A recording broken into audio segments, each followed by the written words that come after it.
Kita selalu menginginkan berada di dalam zona nyaman kita. Kita selalu menginginkan di dalam box tempat kita yang kita merasa itu tempat yang terbaik dan nyaman. Tetapi zona nyaman kita itu biasanya sempit, kecil. Box yang kita merasa nyaman biasanya juga sempit dan kecil. Ada cerita seperti ini. Ada seekor kucing yang dibawa ke dokter hewan. Nah, pada saat dia mau dilakukan vaksin, mau disuntik begitu, karena kucing ini tahu dia cukup banyak berontak. Jadi, dia tidak bisa tenang begitu saja. Nah, ternyata sang dokter hewan sangat luar biasa. Dia mengambil sebuah klip yang cukup besar, ya karena kucingnya sudah cukup dewasa, dia mengambil sebuah klipnya itu cukup besar untuk diklipkan di leher bagian belakang dari kucing. Begitu klip itu disematkan di bagian belakang, maka tiba-tiba dengan ajaibnya kucing itu paralyzed. Dia tiba-tiba tenang dan bahkan bisa diposisikan dalam segala hal dan tidak meronta sama sekali. Nah, kenapa bisa demikian?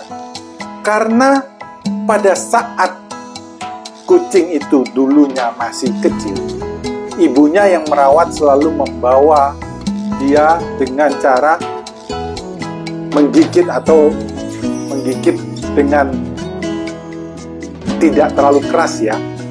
Dia gigit di bagian punggungnya, dan kucing yang masih muda ini kan dia merasa nyaman karena bersama dengan ibunya. Dia tahu bahwa ibunya akan melindungi dia, sehingga pada saat digigit itu dan dibawa kemana-mana, dia akan berusaha untuk setenang mungkin.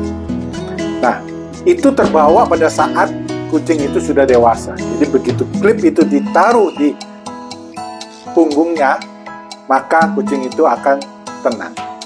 Nah, kita juga demikian.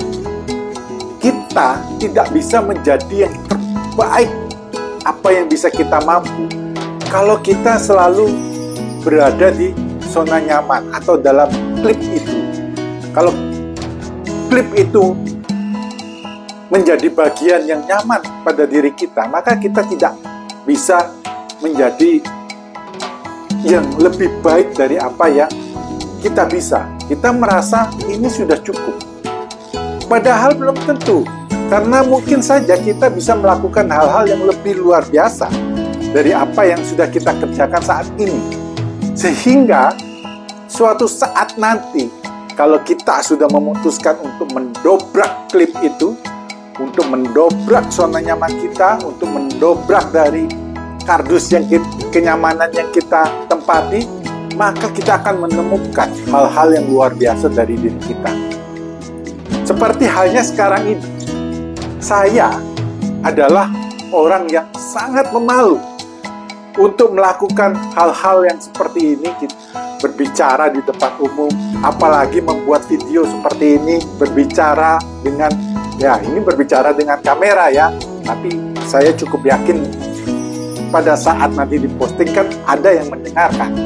Nah, apalagi teman-teman sendiri yang mendengarkan, itu membuat pressure, membuat tekanan pada diri saya. Tetapi saya cukup yakin saya bisa berusaha lebih baik untuk mengalahkan apa yang selama ini saya merasa bahwa saya ini pemalu. Tetapi saya cukup yakin saya bisa mengatasi permasalahan itu dan mendobrak apa yang menjadi atau yang menjadi penghalang dari diri saya sebelumnya. Karena seorang pemalu dan tidak bisa berbicara di depan umum, itu pasti akan sulit untuk berhasil. Sehingga saya cukup yakin saya harus bisa mendobrak itu dan saya harus mampu bangkit dari apa yang menjadi kelemahan saya. Semoga ini bisa bermanfaat untuk saya. Semoga saya bisa melakukannya dengan baik. Tapi saya cukup yakin Anda juga akan melakukan hal yang sama untuk itu. kita berjuang bersama-sama untuk mendobrak zona nyaman kita mendobrak apa yang selama ini mengurung kita untuk kita menghancurkan klip apa yang ada di pundak kita, dan kita hancurkan itu semua untuk menjadi orang yang lebih baik. Semoga ini bisa bermanfaat ya.